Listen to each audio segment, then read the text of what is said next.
0.5 ml तो क्या लेंगे ब्लड, और 1 ml क्या लेंगे अपन NS, ठीक है, या फिर दोनों को क्या लेंगे इक्वल अमाउंट में ले लेंगे। और सबसे बढ़िया होता है 0.5 ml अपन क्या ले लें ब्लड, उसका डबल क्या ले लें NS। 5 मिनट के लिए अपन क्या कर देते हैं रूम टेम्परेचर पे छोड़ देते हैं। 5 मिनट बाद देखेंगे तो आरबीसी क्या हो जाएगी रैप्चर हो जाएगी, तो आरबीसी के अंदर जो G6PD भरा हुआ वो क्या आ जाएगा बाहर आ जाएगा। रैप्चर का मतलब क्या होता है? फिर अपन क्या लेंगे 2 टेस्ट ट्यूब लेंगे, एक पे क्या लिखेंगे G6PD पर जेड और एक पे क्या लिखेंगे G6PD एक्सेस। ये जो सॉल्यूशन बनाया है 2 आरबीसी का 1-1 ml क्या करेंगे दोनों के अंदर डाल देंगे, ले लिया। अब 0.5 ml के डाल देंगे ब्रोमो क्रिस्टल ब्लू डाल देंगे, ठीक है। अरे ठीक है क्या, अब इनका क्या करेंगे, अगर जिसमें G6PD पर जेड है वो तो कैसा रहेगा कलर टेस्ट, और जिसके अंदर G6PD का है अपसेट है उसके अंदर कैसा कलर आ जाएगा ब्लू कलर आ जाएगा। और G6PD अपसेट होने का मतलब है कि क्या हो जाएगा ऑटो हेमोराइटिक एनीमिया हो जाएगा। इसके अंदर आरबीसी सेल कैसे हो जाती है स्फेरिकल सेल हो जाती है। ऑटो हेमोराइटिक एनीमिया देखने के लिए अपन क्या करते हैं ओटी करते हैं।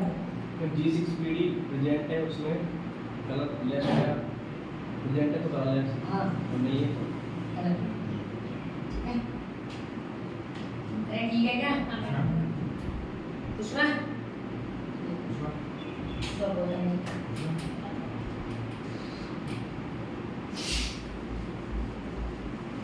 और पैटर्न वही रखना है क्वेश्चन सॉल्व करने का, इंट्रोडक्शन प्रिंसिपल फिर मेथड सैंपल रिक्वायरमेंट प्रोसीजर और रिजल्ट, और रिजल्ट के बाद आएगा क्लिनिकल सिग्निफिकेशन और फिर एरर, एक बेसिक और लास्ट में लगे कि कॉपी भी कम पड़ेगी अपनी, पेपर देखते ही पता चल जाएगा कि कॉपी छोटी पड़ेगी या बड़ी पड़ेगी। अगर ऐसे लगे कॉपी छोटी पड़ेगी तो ये स्टार्टिंग में पॉइंट लिखने की बजाय सीधे पॉइंट लिख देना। इंट्रोडक्शन में याद है, प्रिंसिपल में याद है, और इंट्रोडक्ट प्रिंसिपल और प्रोसीजर हेमेटोलॉजी में क्या होते हैं हमेशा सेम होते हैं। बस प्रिंसिपल के अंदर अपन रीडिंग नहीं लिखते कि कितना ब्लड लेंगे और कितनी सीरम लेंगे, प्रोसीजर के अंदर क्या 50 माइक्रोलीटर 20 माइक्रोलीटर ये चालू हो जाता है, ठीक है। अरे ठीक है क्या यस ओके हम पेपर तो हो जाएगा ये सब चीजें की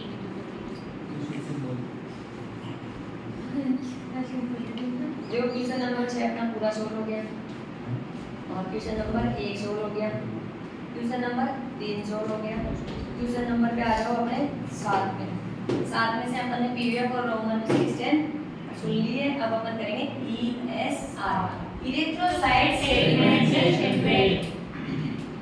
1 आवर के अंदर आरबीसी का सेटल डाउन होना क्या कहलाता है इरेथ्रोसाइट सेडिमेंशन रेट कहलाता है। ईएसआर कॉमन हेमेटोलॉजी का क्या होता है टेस्ट होता है, नॉन स्पेसिफिक टेस्ट होता है।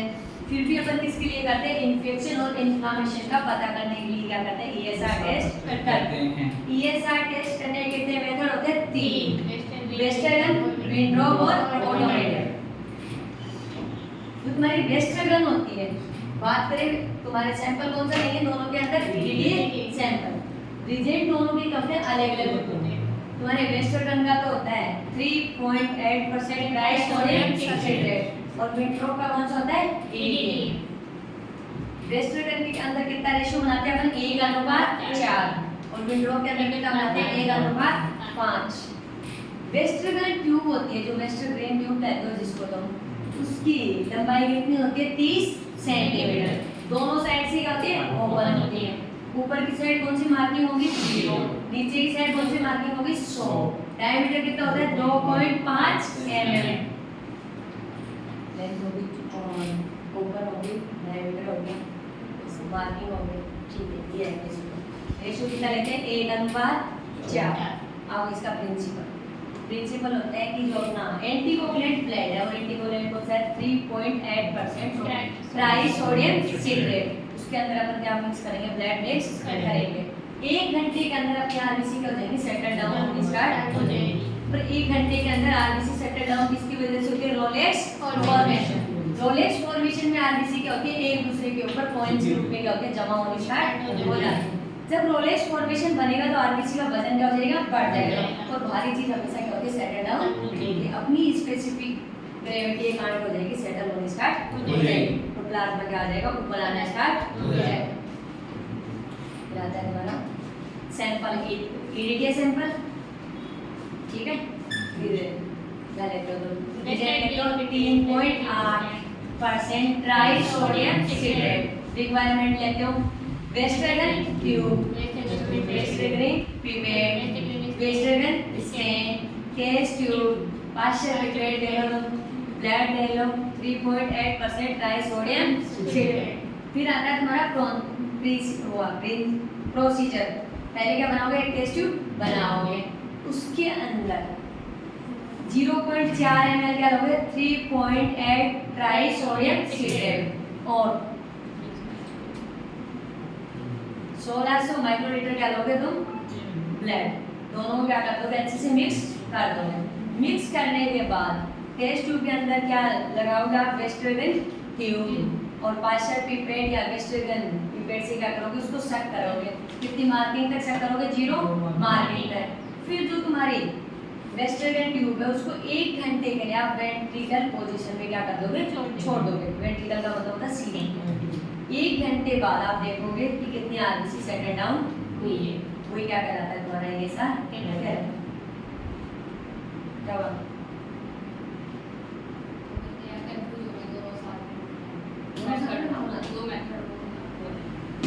वेस्टर्न की बात करें, लंबाई कितनी होती है ट्यूब की, 30 सेंटीमीटर, डायमीटर कितना होता है, 2.5, दोनों साइड से क्या होती है, ओपन होती है, ऊपर की साइड कौन सी मार्किंग होती है, 0, और नीचे की साइड कौन सी मार्किंग होती है, 200। फिर आता है हमारा प्रिंसिपल, प्रिंसिपल देखो, ब्लड के अंदर अपन क्या डालेंगे, 3.8% ट्राई सोडियम सिट्रेट, एंटीकोगुलेटेड ब्लड 1 घंटे के अंदर क्या हो जाता है, सेटल डाउन होना स्टार्ट हो जाता है, और सेटल डाउन किसकी वजह से होता है, रोलेक्स फॉर्मेशन, और रोलेक्स फॉर्मेशन में क्या होते हैं, आरबीसी कैसे कोलिन्स के रूप में जमा होने स्टार्ट हो जाते हैं। जैसे आरबीसी एक दूसरे से चिपकेंगे तो आरबीसी का वजन क्या हो जाएगा, बढ़ जाएगा, और वो अपनी स्पेसिफिक ग्रेविटी के कारण कर जाते सेटल हो जाते हैं।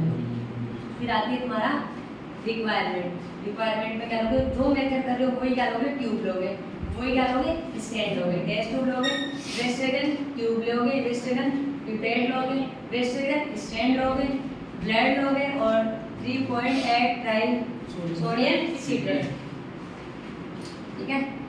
प्रोसीजर, एक टेस्ट ट्यूब लोगे, 0.4 ml का डालोगे, उसके अंदर 3.8% ट्राई सोडियम सिट्रेट, और 1600 माइक्रोलीटर का डाल दोगे, ब्लड डाल दोगे, मिक्स कर दोगे। मिक्स करने के बाद टेस्ट ट्यूब के अंदर क्या लगाओगे, वेस्टर्न ट्यूब लगाओगे, पार्शियल पिपेट के हेल्प से क्या करोगे, सक करोगे, सक करने के बाद 0 मार्किंग तक क्या करोगे, आप सक कर लोगे।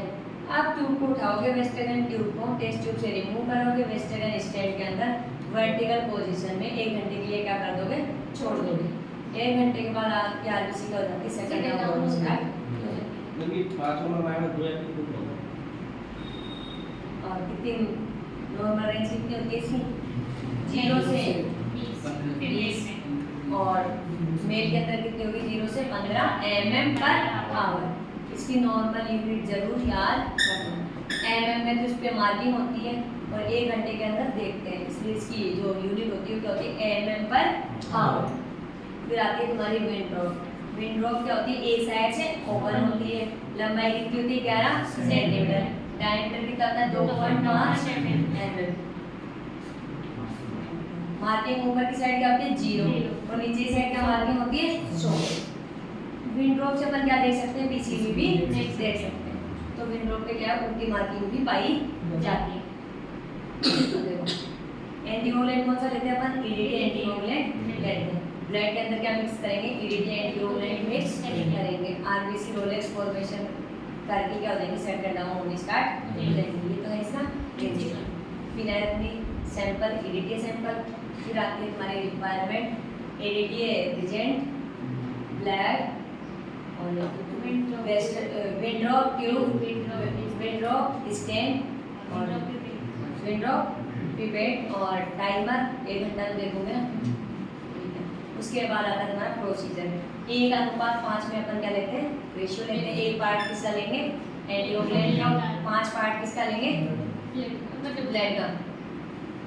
मतलब क्या होता है 0.5 ml अपन क्या लेंगे, एंटीओक्लेंट, और 2 ml क्या ले लेंगे अपन, ब्लड। दोनों को क्या कर देते हैं, अच्छे से मिक्स कर देते हैं। मिक्स करने के बाद विंड्रॉप ट्यूब को क्या करेंगे, सेट कराएंगे 0 मार्किंग तक। 1 घंटे के लिए विंड्रॉप ट्यूब को विंड्रॉप स्टेन के अंदर अपन क्या कर देते हैं, छोड़ देते हैं। 1 घंटे बाद उसका क्या कर लेते हैं, रिजल्ट नोट कर लेते हैं।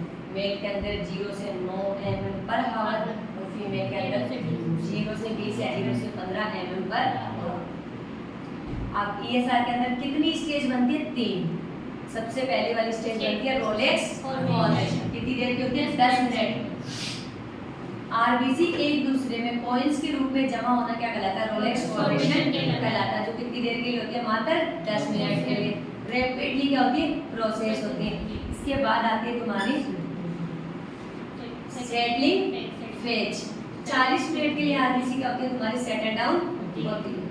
उसके बाद 10 मिनट क्या होते हैं, आरबीसी एक दूसरे में पैक होने स्टार्ट होती है। फिब्रिनोजन के कारण आरबीसी क्या हो जाती है, एक दूसरे में पैक होने स्टार्ट हो जाती है। तो लास्ट 10 मिनट की स्टेज होती है। इस वजह से ये सब अपन कितनी देर में करते हैं, 60 मिनट के अंदर करते हैं, के अंदर अपन करते हैं।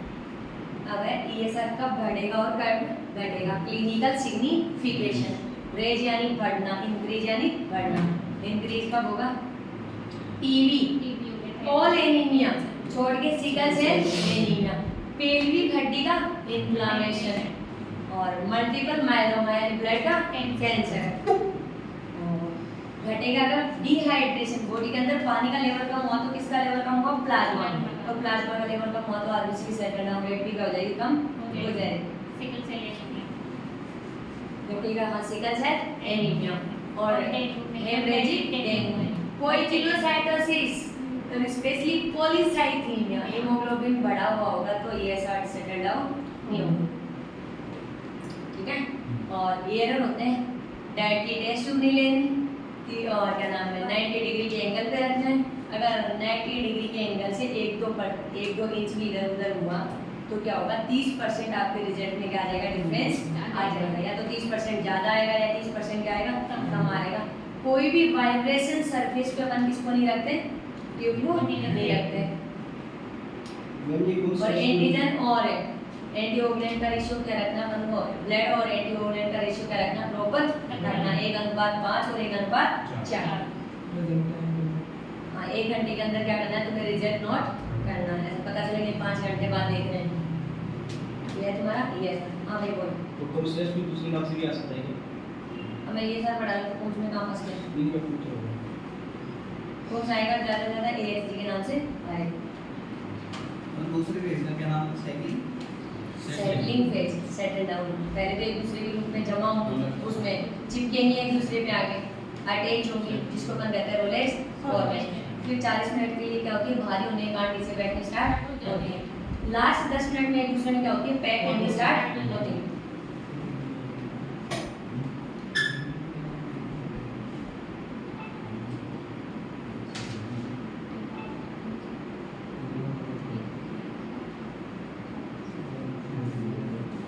Donor selection criteria, donor selection criteria.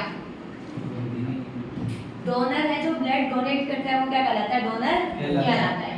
Donor अपने पास है तो ब्लड कैंप में आएगा या फिर किस में आएगा, ब्लड बैंक में आएगा। और डोनर वो होता है जो क्या करेगा, ब्लड डोनेट करेगा। कोई भी इंसान आपके पास क्या आता है, ब्लड डोनेट करने के लिए आता है। सबसे पहले आप उससे क्या पूछोगे, भैया आपकी उम्र कितनी है, क्या पूछोगे, उम्र। उसका क्या चेक करोगे, वेट, वजन कितना होना चाहिए उसका, 55 किलोग्राम से ऊपर होना चाहिए। उम्र कितनी होनी चाहिए, 18 से ऊपर होनी चाहिए।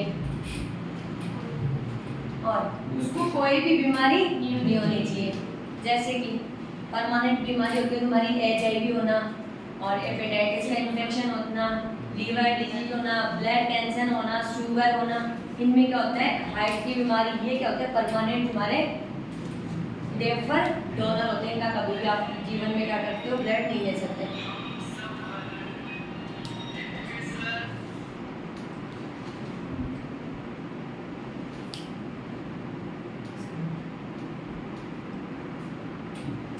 देखो सब डोनर आएगा तुम्हारे पास, क्या करेगा, ब्लड डोनेट करेगा। उम्र कितनी होनी चाहिए पेशेंट की, 18। अरे सुन लो, तो तुम्हें नहीं मिले लिखा हुआ नहीं है उन रजिस्टर में, मुझे पता है नहीं लिखा है।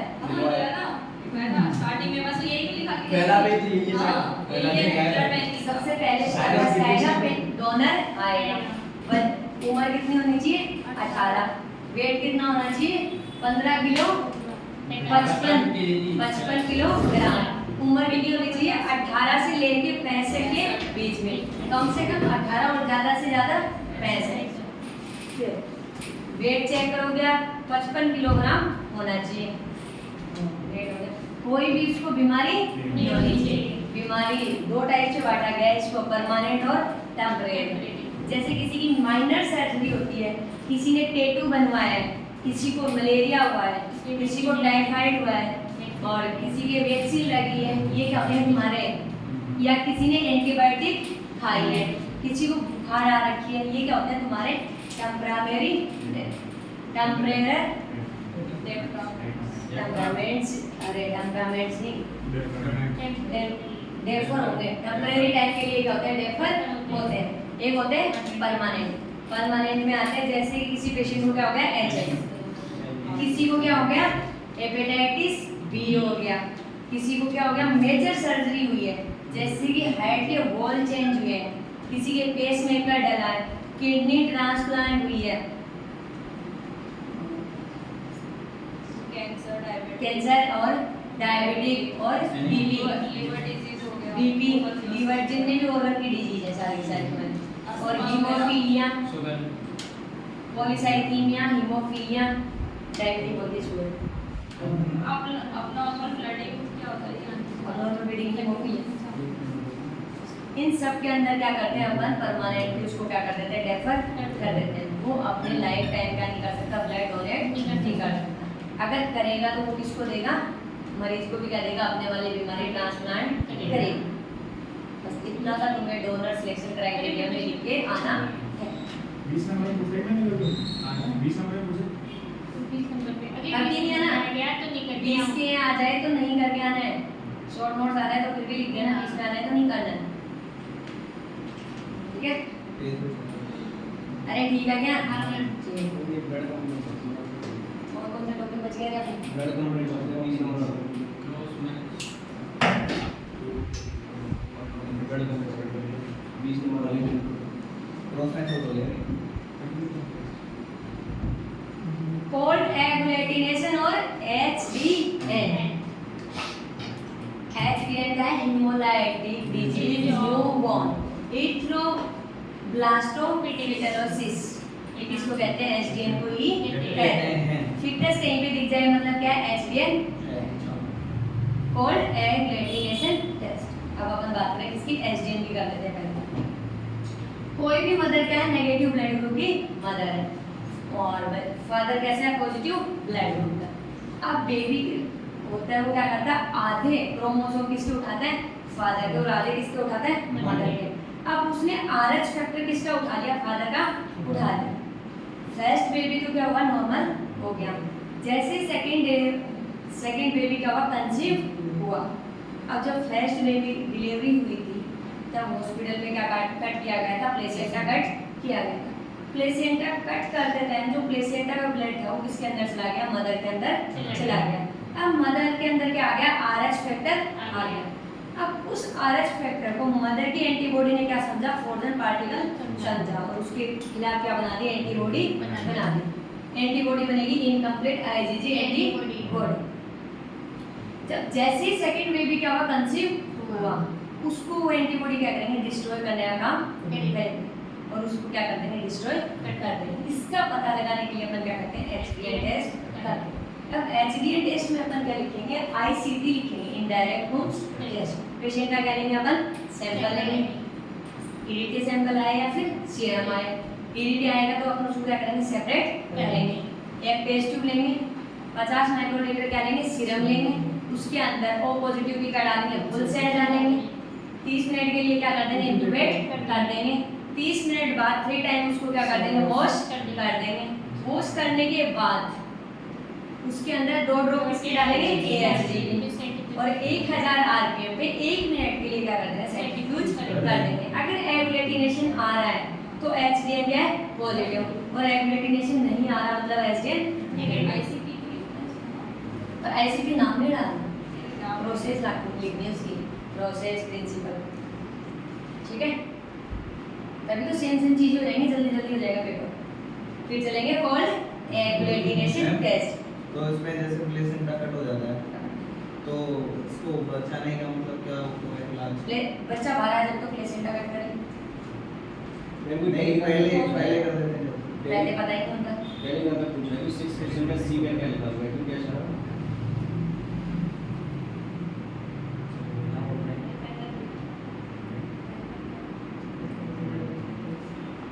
सी में कैसे डाला है, दिन को याद हो।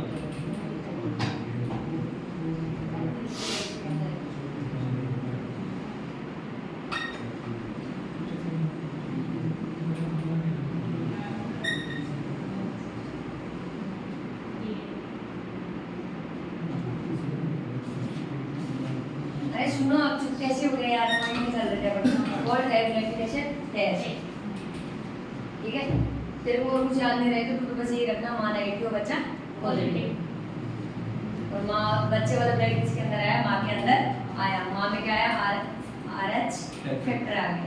अब RH फैक्टर के खिलाफ माँ ने क्या करी, एंटीबॉडी बना। अब जैसे ही कोई RH पॉजिटिव आएगा वो क्या करेगा, उसको डिस्ट्रॉय करने का काम करेगा, ठीक है। अब देखो कोल्ड एग्लूटिनेशन टेस्ट। ठंड के अंदर कोई भी पेशेंट है, उसके सर्कुलेटरी ब्लड में IgM एंटीबॉडी पाई जाती है, उसका लेवल क्या होता है, हाई होता है।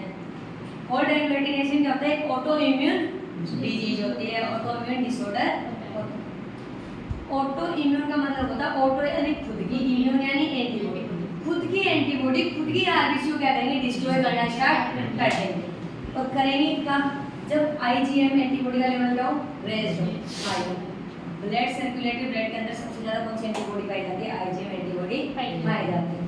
किसी पेशेंट की बॉडी का टेम्परेचर कितना हो गया, +-5 डिग्री, लगभग 37 डिग्री से घटकर कितना आ गया, 28 डिग्री सेल्सियस। अब जिसको कोल्ड एग्लूटिनेशन नाम की बीमारी होती है, उसका जैसे बॉडी का टेम्परेचर क्या होगा, कम होगा, तो जो अपनी IgM एंटीबॉडी हो क्या करेंगे, उसकी खुद की आरबीसी को क्या करेंगे, डिस्ट्रॉय करना स्टार्ट कर देंगे। आरबीसी डिस्ट्रॉय हुए तो क्या होगा, ऑटो हीमोलाइटिक एनीमिया होगा। प्रिंसिपल सर्कुलेटरी ब्लड का अपन क्या करेंगे, सीरियल डाइल्यूशन बनाएंगे। सीरियल डाइल्यूशन बनाएंगे, सीरम के अंदर क्या पाई जाती है, IgM एंटीबॉडी का लेवल क्या होता है, हाई होता है, जो क्या करेंगे, खुद की ही आरबीसी को डिस्ट्रॉय करने का काम करेंगे। और डिस्ट्रॉय कब करेंगे, जब बॉडी का टेम्परेचर क्या हो, +-5 डिग्री, ज़्यादा करता हूँ -5 डिग्री कम हो जाए। जैसे 37 डिग्री होता है, उससे कितना करते हैं अपन, 5 कम करते हैं। 28 से 30 के बीच में जैसे टेम्परेचर आएगा बॉडी का, तो क्या करेंगे, खुद की आरबीसी को डिस्ट्रॉय करना स्टार्ट कर देंगे। फिर आता है अपने पास सैंपल।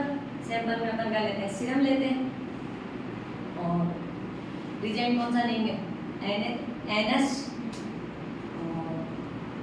रिक्वायरमेंट पे लेते हैं अपन 12 टेस्ट ट्यूब, और 12 टेस्ट ट्यूब ले ली। सब पे नंबरिंग कर देंगे, 1 2 3 4 5 6 7 8 11 तक तो नंबरिंग ऐसे। 12 पे लिखेंगे कंट्रोल, 12 पे क्या लिखेंगे, कंट्रोल। सारी टेस्ट ट्यूब के अंदर अपन 0.3 ml का डाल देते हैं, NS डाल देते हैं। 0.3 ml सारी टेस्ट ट्यूब के अंदर अपन क्या डाल देते हैं, NS डाल देते हैं। पहली टेस्ट ट्यूब के अंदर 0.3 ml अपन क्या डाल देंगे, सीरम डाल देंगे, और क्या डालते रहे, 1% सेल सस्पेंशन डाल देते हैं। 0.3 ml अपन क्या डाल देते हैं, सेल सस्पेंशन डाल देते हैं। अब पहली टेस्ट ट्यूब का उठा के किसमें डालेंगे, सेकंड में। सेकंड का उठा के किसमें डालेंगे, थर्ड में। थर्ड का उठा के किसमें डालेंगे, फोर्थ में। फोर्थ का किसमें जाएगा, फिफ्थ में। ऐसे करते अपन कितने नंबर तक चलेंगे, 11 नंबर तक। जहाँ पे अपना एग्लूटिनेशन आ जाएगा वही क्या अपना कोल्ड एग्लूटिनेशन टेस्ट। डाला 30 मिनट के लिए किसमें छोड़ देंगे, रेफ्रिजरेटर में छोड़ देंगे। 30 मिनट बाद सारी टेस्ट ट्यूब